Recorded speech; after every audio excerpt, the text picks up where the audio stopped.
আমি রাউজানুর গোষ্ঠী বিএনপির ভারপ্রাপ্ত চেয়ারম্যান তারেক রহমান কর্তৃক ঘোষিত রাষ্ট্র কাঠামো মেরামতের রূপরেখা 31 দফা বাস্তবায়নের লক্ষ্যে এবং ধানশীষ তথা বিএনপির কেন্দ্রীয় কমিটির ভাইস চেয়ারম্যান ও সাবেক সংসদ সদস্য গিয়াসউদ্দিন কাদের চৌধুরীর সমর্থনে উঠান বৈঠক অনুষ্ঠিত অক্টোবরের 27 তারিখ সোমবার বিএলএ সাইটটাই উপজেলা গোষ্ঠী উচ্চ বিদ্যালয়ের মাঠ 14 নম্বর বাগওয়ান ইউনিয়নের 2 ও 3 নম্বর ওয়ার্ড বিএনপি ও অঙ্গ সংগঠনের ব্যবস্থাপনায় এই উঠান বৈঠক অনুষ্ঠিত হয়। আমরা টাকা উঠাতে পারি না।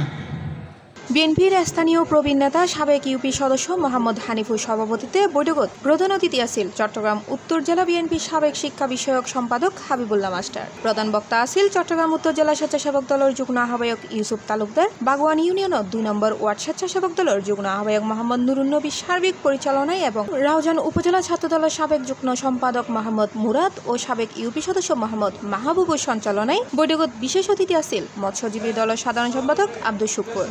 শীষের প্রার্থী রাউজানের জনগণের নয়নের মনে জননেতা জনাব গিয়াসউদ্দিন কাদের চৌধুরী। তারুণ্যের প্রথম ভোট ধানের শীষের জন্য হোক।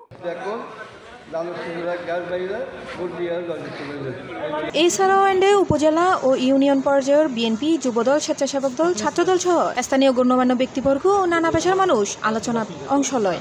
তাকে মিথ্যা অপবাদ দিয়ে সবাই মিলে যেন যাত্রার এলাকায় যাত্রার বাইরে গিয়ে কাজগুলো যদি আমরা তুলে না ধরি আমাদের প্রজন্মের কাছে প্রতিজ্ঞা করে করে যেতে হবে এবং 3 নম্বরের আমাদের আগামী নির্বাচনকে সি+ টিভি চট্টগ্রাম।